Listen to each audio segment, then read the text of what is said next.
All right. All right. How's everyone doing? I know that you can't see me. It's like the disembodied voice. Where is he? Ooh, ah. I am here. It is I, Marwan Cameron. And, I'm not alone. I buried the lead. I didn't tell you what this was about. Let me just make sure that we're coming through loud and clear before we get into it. Let's see. Can you see me? Can you hear me? Oh, yeah, we're good. All right. I'm not here alone. Guess who I'm with? I'm with Mark Boatwright Frost in the house. Hit the horn. I'm too far away from the horn to do that. I have to set that up now that I'll be doing more shows, which require me to be a part of the audience. Then I need to be able to control everything, right? So I've got the cameras that I can control, but I can't control my sound pad. But Mark, how you doing? I'm doing good. Yourself? Oh man, you know what? I'm blessed and highly favored. It's Sunday. It's feeling good. And when's the last time we've done a show where we've been in the same place? Never. Never? We have never been in the same place when we did a show. Okay, that's kind of crazy. So this is a first. Yes. We're in the same place at the same time doing a show together, even though this is kind of a special show, and I'm highly blessed as well because we have a special announcement to make. I like it. Well, I'm going to let you make the announcement. Okay, so for those of you who don't know, I have been doing a training regimen with Kitsap Transit for the last 3 months and have been unavailable to do tipping points and puzzle pieces. Just no time to do it. And I wanted to say that Marwan and I have been talking and the training is coming to an end. So we will be resuming tipping points and puzzle pieces in early August. Nice. Oh man, I'm looking forward to it. I've definitely been missing tipping points and puzzle pieces. It used to be the best hour of your week. Then it became the most human hour of your week. And I hope that, many of you have been missing it also. Well, and because of the training and because of the things I've been doing, we have some new topics that we're going to be talking about. Ooh, I like it. So we're going to be going into, we'll be talking about music. Okay. Did you know that classic rock is still the most listened to genre of music ever? That doesn't surprise me because as I get older, I'm, not in my yard. Well, this new music is not music. But and this is a shameless Don't plug. at me. This is a shameless plug for Rick Beato. If you haven't watched him on YouTube, you should. Who? Rick Beato is a studio musician, does his own shows and recording, but he's also does music theory and does his own YouTube show covering a wide range of subjects. Really? And one of the things he talked about is he's wondered why music is so bad these days. His words, not mine, though I agree with him. Technology is my answer. And he said that, people don't play music and write music anymore. They write the lyrics and then 12 producers come in and make it sound like everything else. We will be talking about why that is. Okay. And we will talk about how that connects to a larger picture and how that affects all of our lives. And we might even bring in a little bit of AI and why that is the way, where we're heading technologically and how much we're losing in the process. That's what I'm thinking. Yeah. That would be my first guess is AI is a big culprit. Well, it's not AI per se, but we're heading into an AI world where people have fewer and fewer real connections with the process and with the development of the subject, in this case, music. I think it's going to get worse too, right? I do, but we'll save that for tipping points and puzzle pieces. Let's not bury the lead. So we'll be talking about that. We'll be talking about while we do not do politics, and we will be doing another show shortly talking about that. We will be talking about the process of politics. We will be talking about civics. We will be talking about understanding how our government works. And I will tell you this from our own local elections here, as I was reading through the ballot, and I like to read everybody's information on the ballot, because I think it's fair to look at everybody, even though you kind of sort of know who you're probably going to lean toward. And I will tell you that the one thing that happened over and over and over again as we went through the ballot is they couldn't make a statement about why they want to do the job. Mm. They obviously didn't understand what the job was. And yet here they are on the ballot for the primary for governor, for senator, and they have no idea what the job is. Their statements are superfluous. They don't say anything, and they can't read the questions and write and answer the questions. And that scares the hell out of me that people are running for senate or governor or lieutenant governor, and they don't even know what the job is. And I think that's a failure in our education. And we will be talking about that in future Tipping Points and Puzzle Pieces. You know, I'd also like to see if they could pass a law where you had to answer the question straight up, especially once you're elected, right? You have to, whether you think your constituents are going to agree or not. This is the question: is the sky blue? You must answer what you believe the answer is, and not waffle and not dodge and let time run out and answer another question. We need to get honesty back. Well, yeah, but that's our job, really. Mm-hmm. I mean, I am a proponent of the fact that it's we the people, and we the people are the ones who are supposed to be doing the driving here. And we have gotten to a place where we elect people expecting them to do the job that we need to be doing. And so that's part of what we're going to be talking about too. We'll be talking about the new social network that we've created for people to connect and to work with. There's so many things that we have worked on. Even though I haven't been available for Tipping Points and Puzzle Pieces, there's a lot of work that's been done. I hope too, when we come back, that we will tie in our resilient network into our broadcast, right? I think we should. And, we would have our word of the day or our question and challenge folks to do something from one week to the next. And I think that's a good place for that to live. There will be homework. I like it. There will be homework. I like it. And then pull that out and say, okay, did you do this? You can follow, people can give feedback, and then that'll also help generate discussion as well. So yeah, I'm looking forward to it. What's the next big thing that Roseco has going on?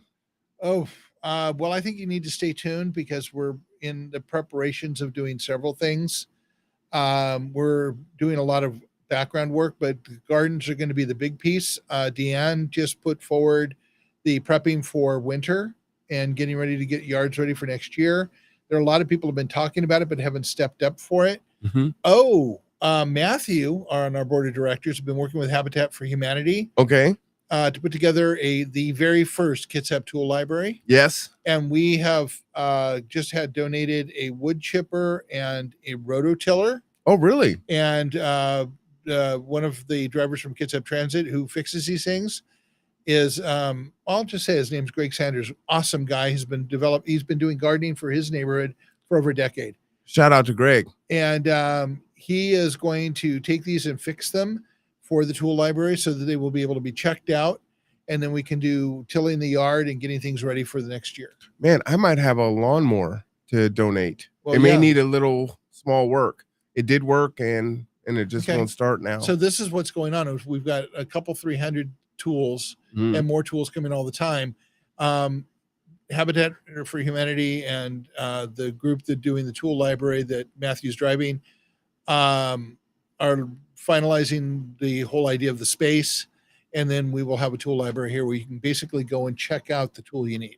And is there going to be a cost associated with that? That's going to be like a library. You go check out the tool and bring it back, and then the next person gets to use it. So you're saying it's going to be free 99? Yeah. Free 99. Free 99. Woo! That is my favorite price, Mark.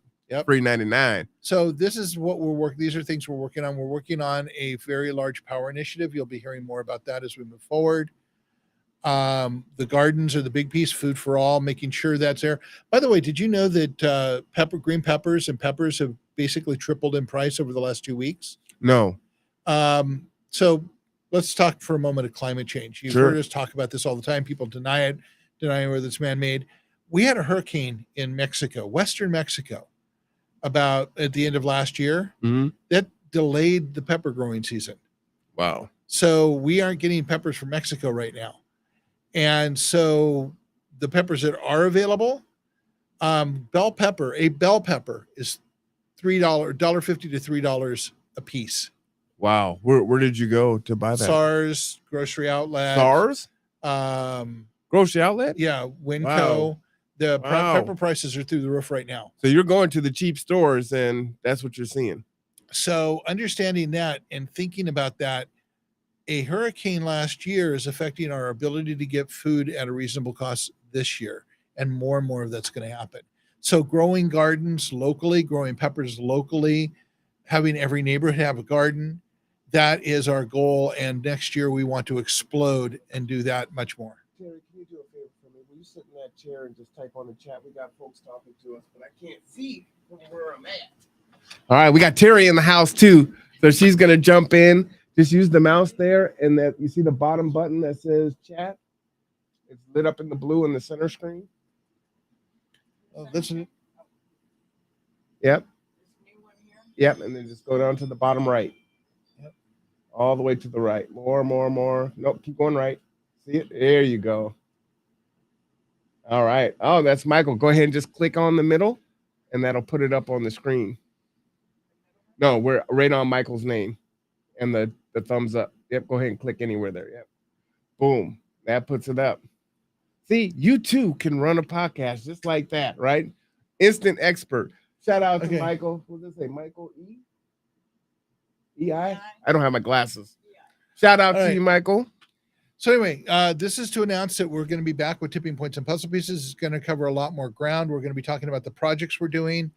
There's some housing things in the background, but when you hear us talk about things, we are looking at a time frame, and because of the difficulties with shelter when it comes to zoning, when it comes to land, when it comes to cost, when it comes to political will, there's a lot of moving parts. So there are things that are working in the background, and we're trying to build up a proposal that will over time basically start creating models for housing.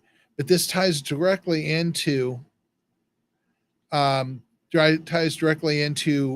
Power for All projects, the Water for All projects, and the Food for All projects. So all of them are dots that need to be connected, and that's what we're going to be working on. Man, well, you know what? Also, there's something coming up September that it's how we met originally. It is, right? With 2 years now. Yeah, maybe a little more. Well, this will be year three. This will be year 3. We met at the 9/11 event in Bremerton 3 years ago. And we have been told that we are going to be highlighted and perhaps presenting at this year's, talking about how to have a more survivable Kitsap. And we'll go beyond that to say how you can even thrive in the process.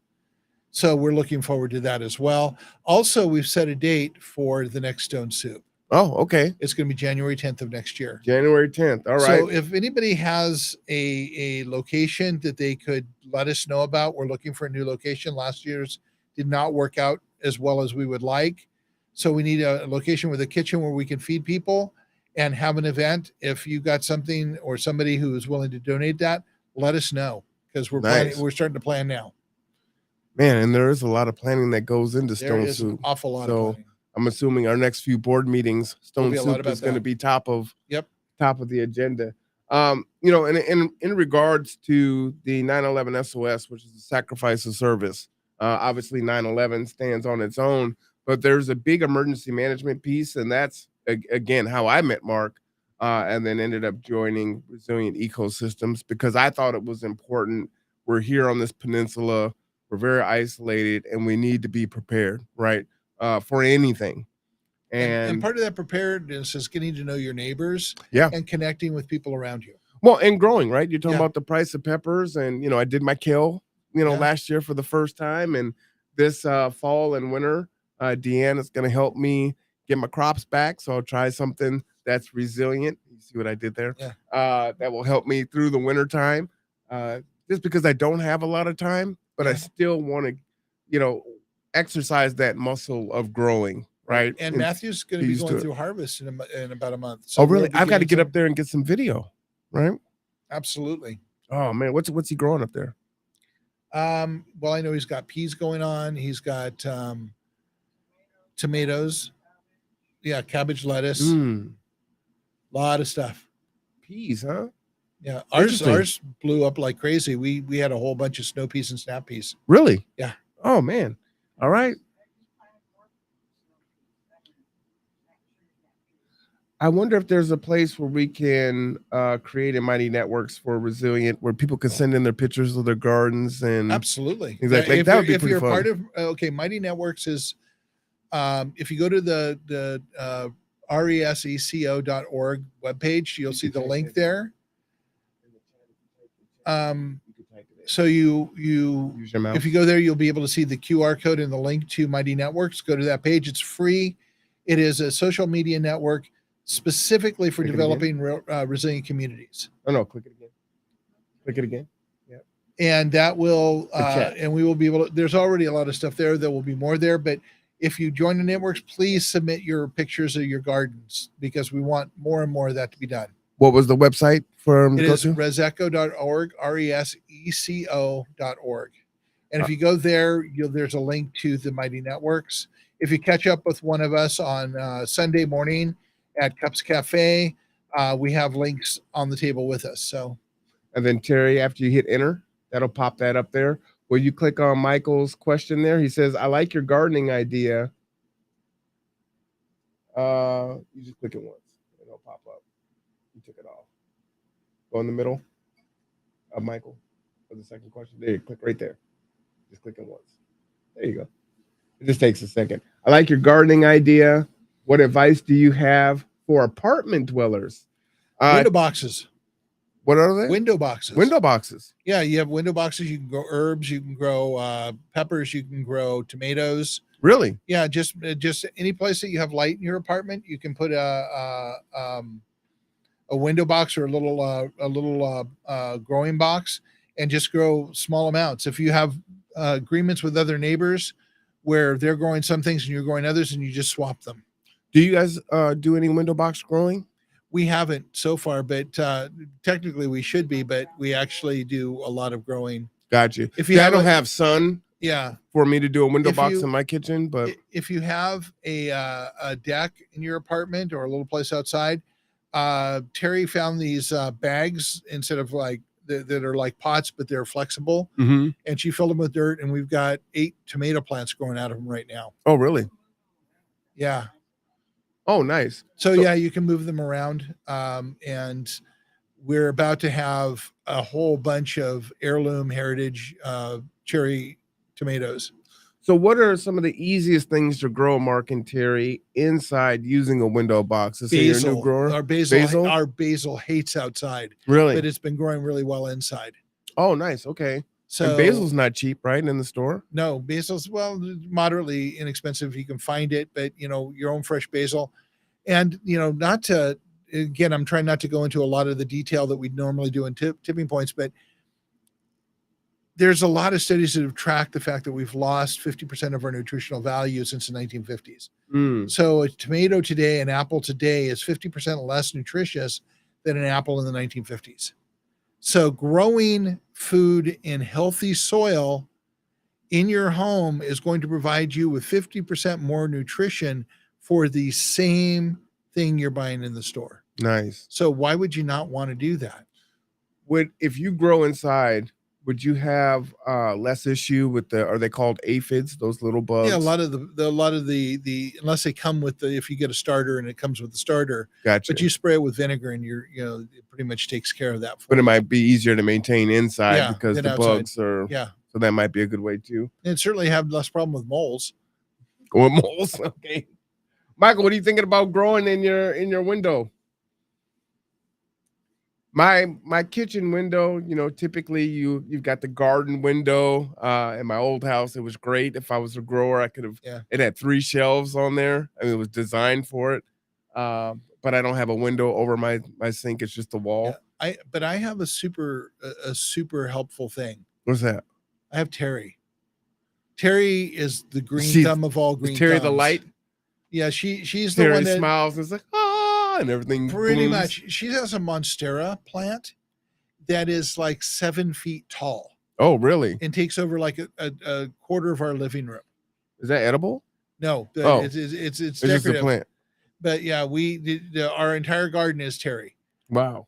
I help periodically with like, watering and stuff. And so I don't kill the plants, but predominantly Terry is the person who grows. It's not that growing is so hard, but you have to have the attitude toward it. And while I can do it, I usually don't have the time to do it.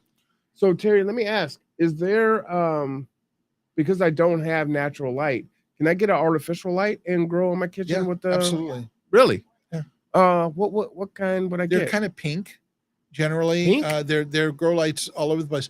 There are warehouses in the Midwest that have 13 stacked rows of lettuce and microgreens with pink grow lights through all of them.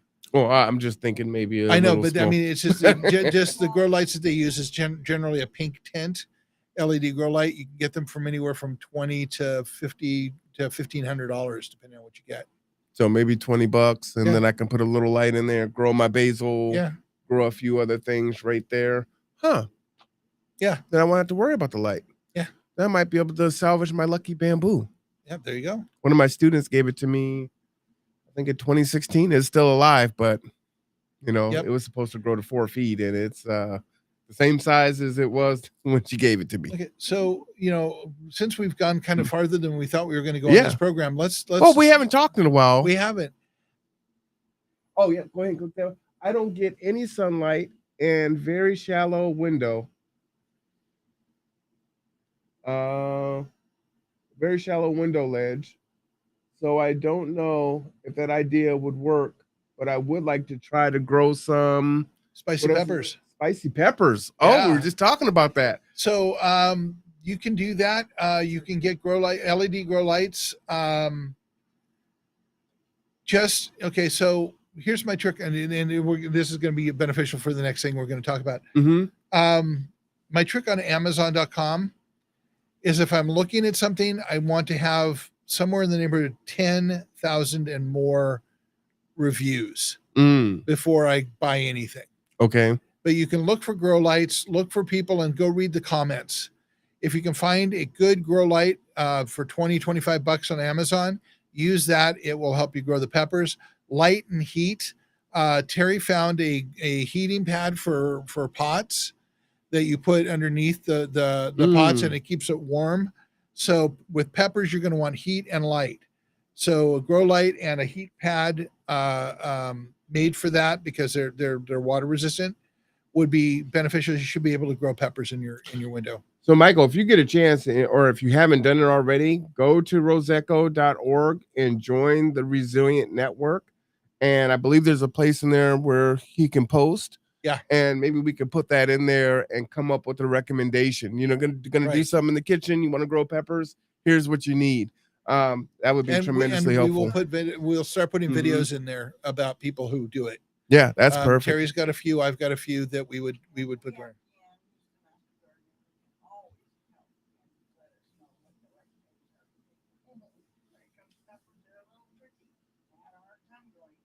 Peppers are tricky. Yeah, it takes heat and light, which we don't have a lot of in Washington State. At least for peppers who like a more tropical climate or a more arid climate. I mean, YouTube video. Yeah. Well, it'd just be nice to curate it so folks don't have to go out and search. And we will be doing that. Go to the Food for All page. I will set up a section for how-to videos, so we can do that. Marwan and I are talking about that for a project he's got going on. I will start setting up a curating section for that. I love it. So again, if you go to roseca.org, that is the Resilient Ecosystems website. Go take a look at the front page. You'll see a link to the Mighty Network site. It's essentially a social media network that is not Facebook, does not have trolls, does not have algorithms that will prevent you from seeing things. It is for us to completely interact without somebody else's priorities getting in the way. Michael says, go ahead and click on that, Terry. Laugh out loud. I already have. Mark even gave me a t-shirt. Gave me a Roseco shirt. Okay. All right. Awesome. So then, yeah, if you've already done it, then if you want to drop it in there so that Mark doesn't forget to set that up in there, that would be great. And I may actually try it this fall and winter also. One good thing is last year I did the kale in the backyard, which is kind of far away and upstairs, and I was still recovering from my torn meniscus. So I can make all the excuses on why my kale didn't turn out after the first crop. But then we moved it to the front, and that was a little easier. And that worked better, but having something inside would definitely work well. And I think I could probably use that shelf right there and use the bottom, clear that off, and I can have three shelves there. I'm trying to kill the equipment here. Yep. There we go. I think we're back.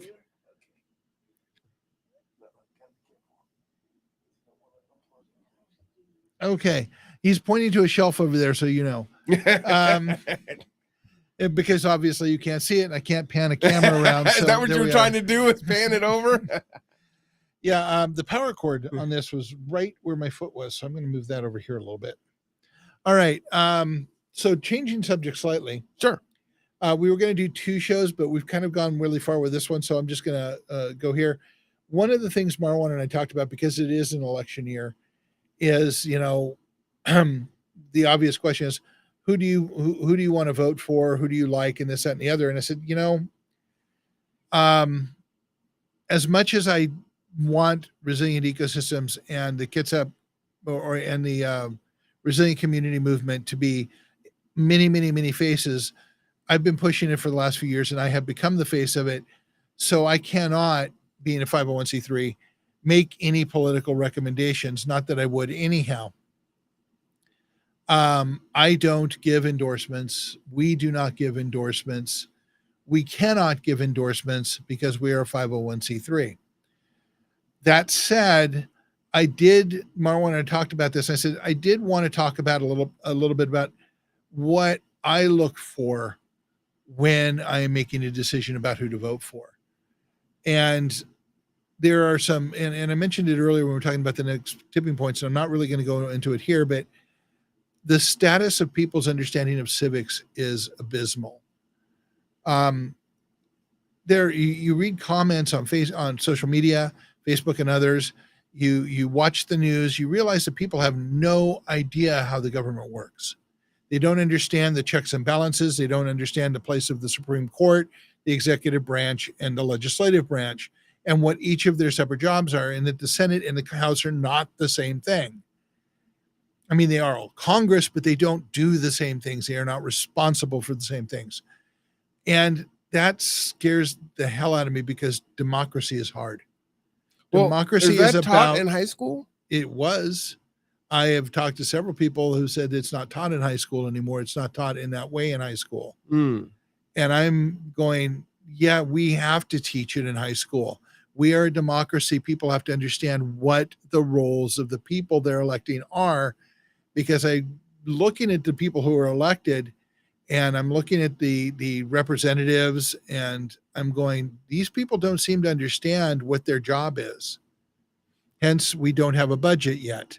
Well, I might say that might be by design, right? If you keep people ignorant and unknowing, then it's easier for me to keep control and power. Well, you know, I told Terry this earlier. It's it's really easy to fall into conspiracy theories because things are broken.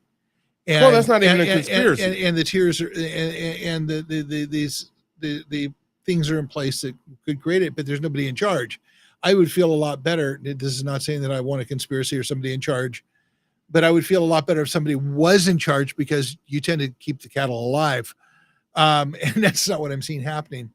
But when I make a decision about who do I vote for, there's a lot of things that go into it. I'm not so sold on the R and the D as people seem to be.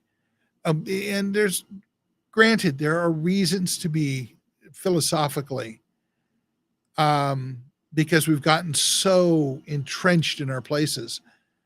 Michael says, bread and circus. Yeah. We are, when I look at something, I want to know if the person has a sense of the job. That's Mhm. the very first thing. And you'd be surprised how many people get eliminated right off the bat by reading through things and realize they have no idea what the job is that they're trying to run for. The second thing I look for is, are they, to use a term, a one trick pony? Do they have one thing that they're focused on? Because when you're a representative in the state or federal government or county, you need to look at many things. It's not one thing. True, but there are a lot of people that get elected running on that one big ticket item. Well, I'm talking about how I choose, Mm-hmm. and I'm helping people think through maybe a little bit more about what to do. I want to see somebody who has a broader understanding of what's going on. And then the next thing I look for under that is, do they really get the depth of what they're talking about? And I'll read a lot of first I'll start with their webpage and I'll read their material. If I have a chance, I'll talk to them and get a sense of of what they're understanding and how their focus is. There are people who are education, but do they really understand education? Or are we throwing more money at something that's failing? Mm-hmm. And I'll be honest, I think that we are failing students. We are failing in education because we throw money at something that needs a different approach. And I want to see if they're open to do that. One of the hardest the hardest things we had a decision when Terry and I sit down and we talk about the ballot or the pamphlet, and we go through everything and read things. The superintendent of education was a really hard thing. We read through that 4 or 5 times. We spent 10 minutes talking about the different people and what they said, and finally came up with a decision. But it's because there wasn't enough information either in the pamphlet or elsewhere to give us a feeling of their understanding of the situation. And that's quite limited to make such a big decision on. Yeah. And it's very important. Mm-hmm. So everything we do, we look for experience, we look for understanding, we look for approach and breadth of approach, a breadth of understanding. Now, the superintendent of education is a pretty narrow job. Department of Lands, another narrow job. But I don't really care if they're Republican or Democrat or independent or anything else. And I got to tell you, this time around, some of the names that they chose for the parties they affiliated with was hysterical. Well, you know what's interesting, Mark, is I actually have the polar opposite going in on how I make my decisions. And one of those is we've seen lifelong career politicians, Mhm. right? We also see folks that are part of the in crowd, right? Mhm. And so it was your turn, now it's your turn, now it's your turn.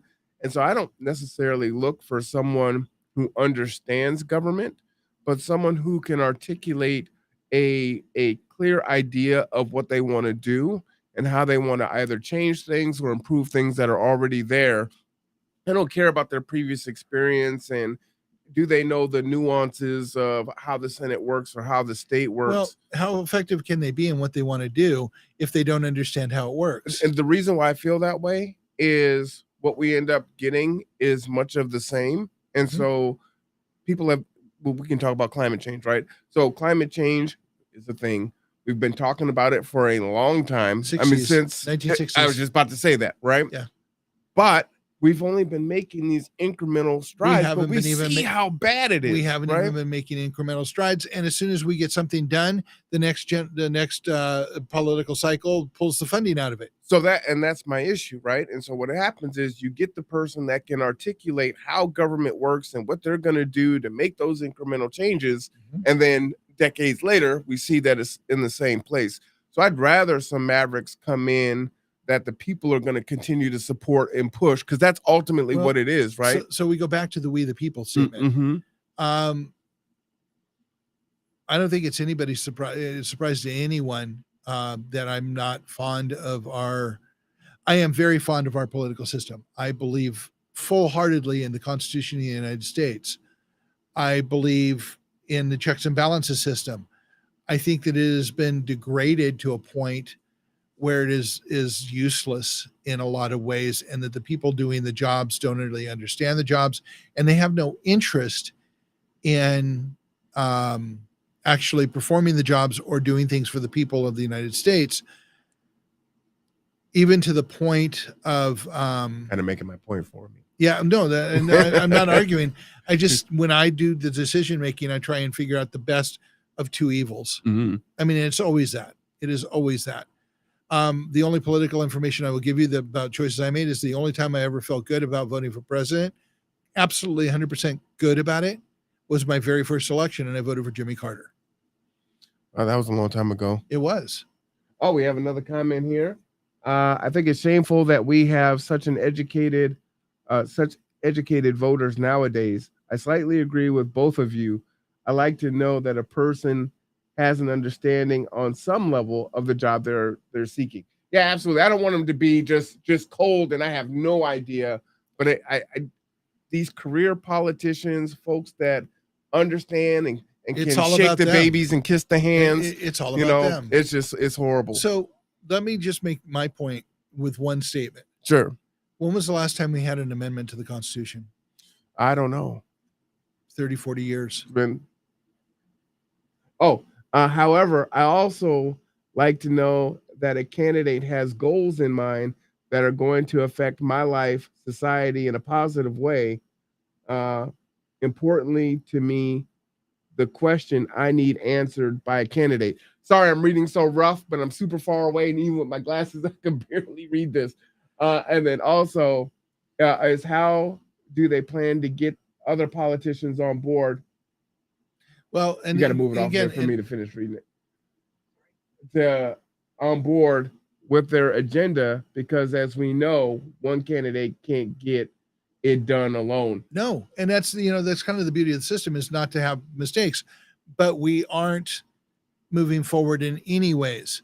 I mean, the Equal Rights Amendment was passed in 1972 after years, I mean, like 30, 40 years of being up every year. And then we couldn't get it through the states. And that's the last we heard of it.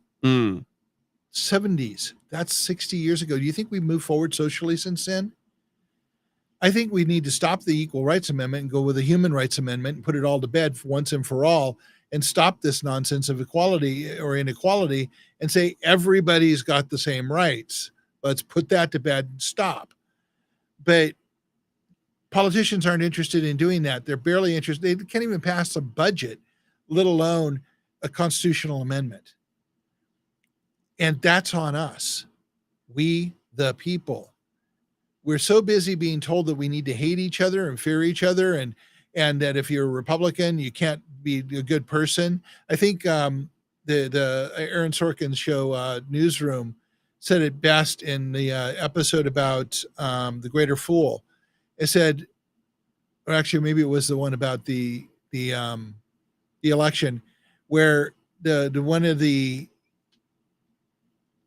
biggest differences in how the Republican Party is now, and this is not dissing Republicans, I'm quoting the show, is that I have to be so insecure that I fear intellectual. I have to hate Democrats because of who they are and what they are, and can't take them as a person. I mean, it was a you could say the same thing the other way. You got to hate. No, that's why I say I am quoting the show. I hear you. But my point is, we have gotten to a point of sides and competition that is not benefiting us, and we, the people, need to come together and push the human issues to get that changed. Well, I think part of that is it's a zero-sum game, but to go back to Michael's last statement, I think a big part of what we need to do a little bit differently, and not to say that grassroots groups haven't been doing that, but we need to redouble our efforts here, especially locally, is not just run, like I ran for city council last year, right? It's not enough for me as one person to run for one council seat, right? You have to have like-minded individuals challenging all seats that are open. Amen. And prepping people. And that's how you're going to change things. Well, absolutely. But we are at such odds now that you're looking at generational work to get to a point where we can change this in large form, but we can change it locally. by continuing the work that we do. Well, and that's just what I was going to say. That's what Roseco is about, right? Yep. Having the neighborhood barbecues, getting people out, talking to each other, Growing gardens getting together. to know each other. Yep. And then seeing, hey, you know what? We're all hungry. We all can't afford our fuel. We all can't afford our housing. All right, we can come together on that. Michael says voters can begin to vote not along party lines, but on what's best for our country. Absolutely. Yep, absolutely. And it's like, you know, I will tell you, the people that are running, in the first 2 or 3 lines of what they write, they will tell you if they are hardcore position on one side or another, and you just push them off to the sides because they're not going to go anywhere.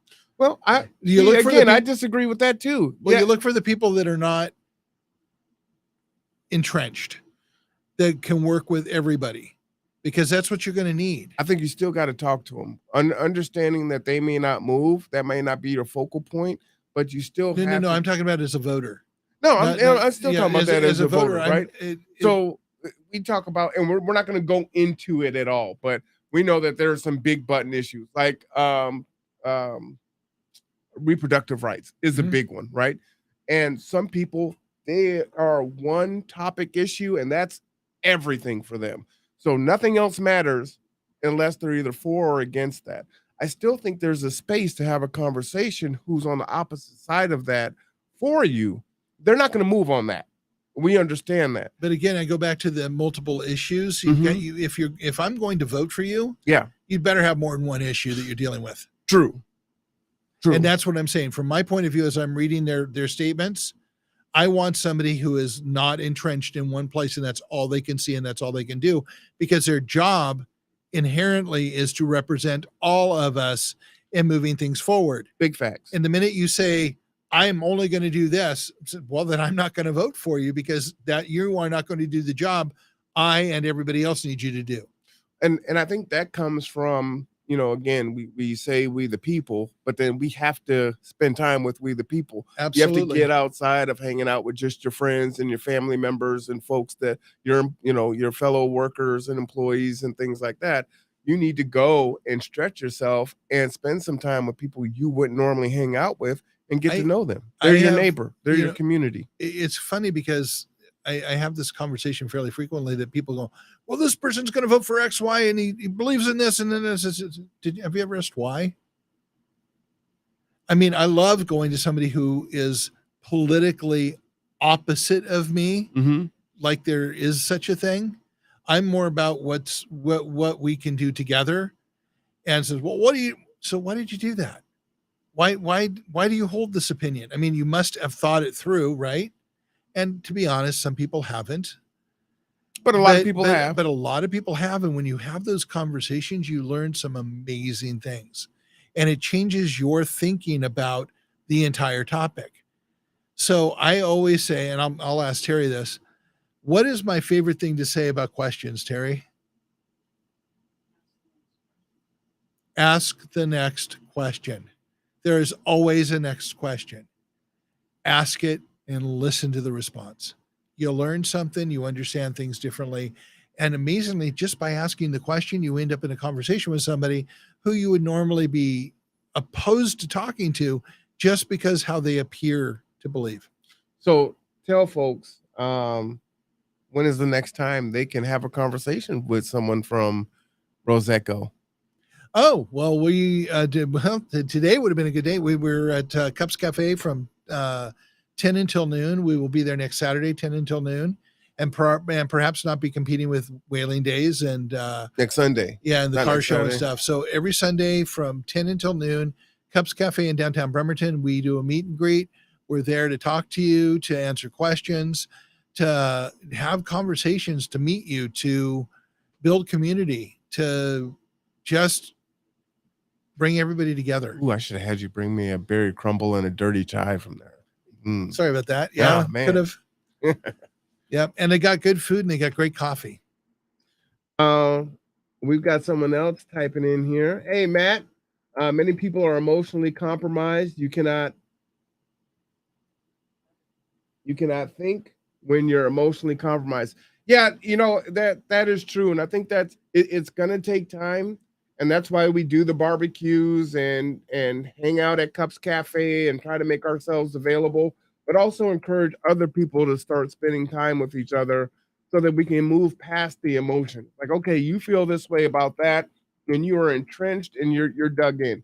Maybe let's put that to the side right now. We're all dealing with high gas prices, or we're all dealing with the high price of food, or whatever that is. Or about to lose our home.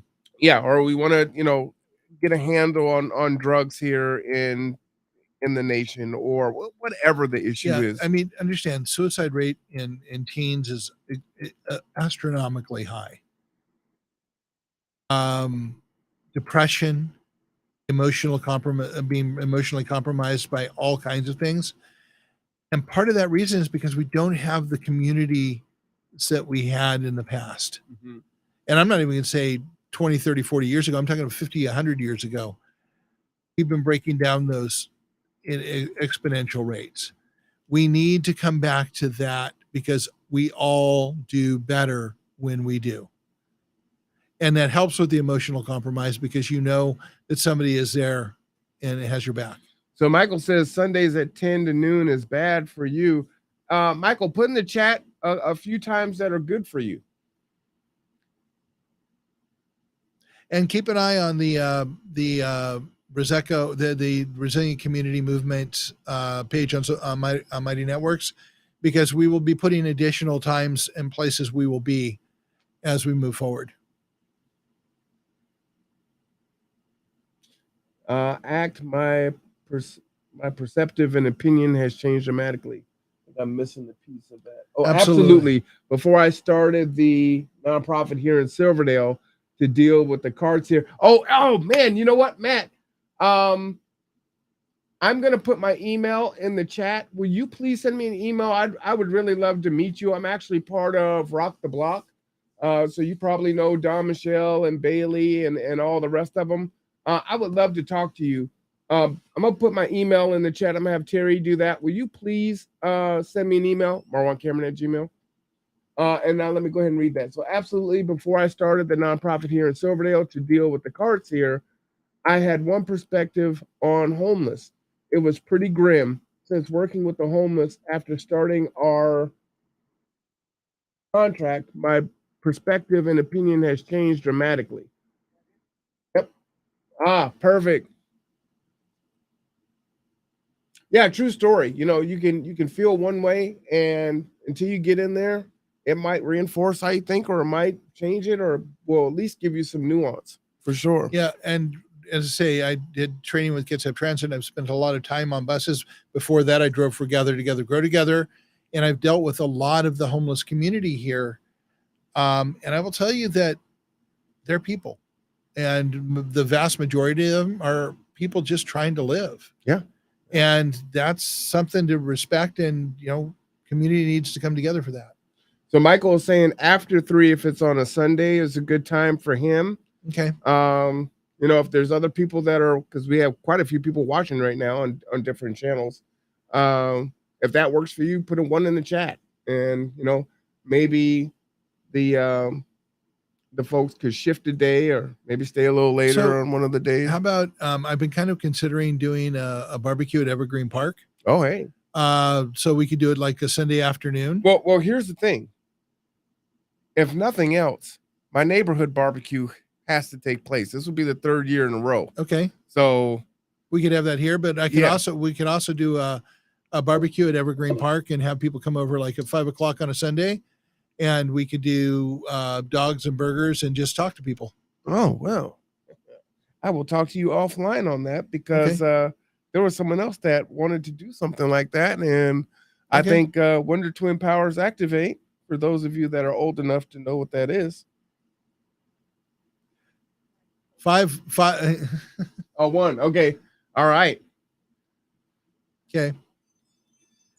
We'll bring the 5 robots together to make it into one giant lion robot. Well, wait a minute. Different story. Oh, that's Voltron. Yeah. Ooh, man. Hey, guys. I will do my best. These are all my unread texts, not to mention my email. Okay. And, I try. I really do. and if you want to just get together and have coffee, send an email to mark@reseco, RESECO.org. RESPECT. Sort of. All right. Well, this went a little bit longer than expected, which I knew it was because we hadn't talked in a while.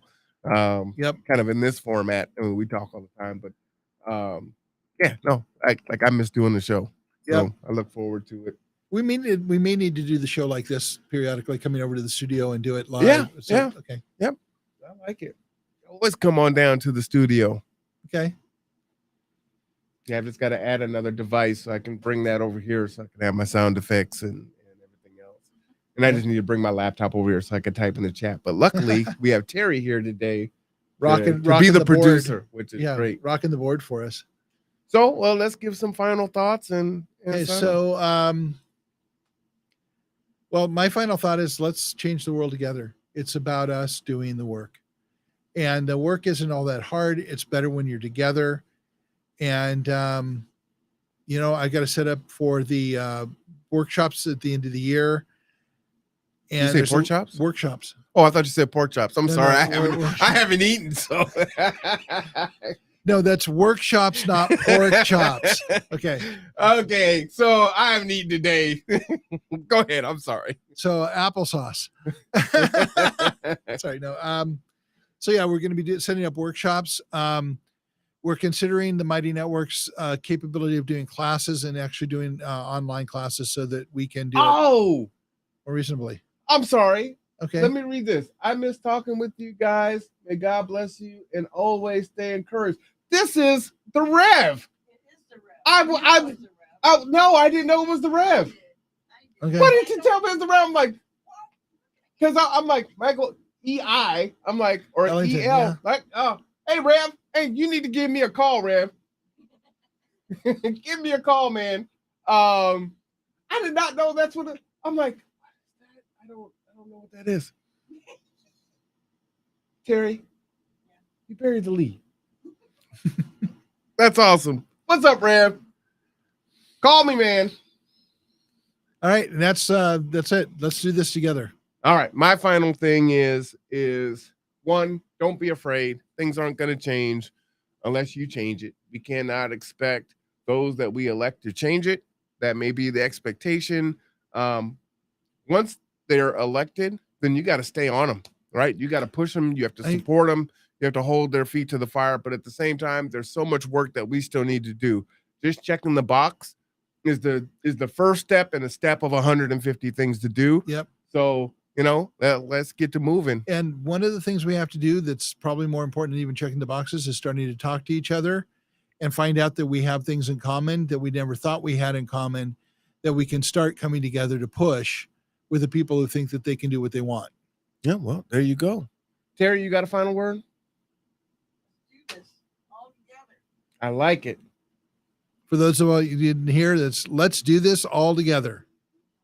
All right. Well, for old time's sake, and coming back soon, for Mark Boatwright Frost, for Terry, I am Marwan Cameron. This is The Conduit. This is Tipping Points and Puzzle Pieces. We'll be back in August, y'all. All right, we'll see you then. Terry, hit the end stream in the upper right-hand corner there. Peace out. Up top. 2 more up. There, well, a little more. There you go.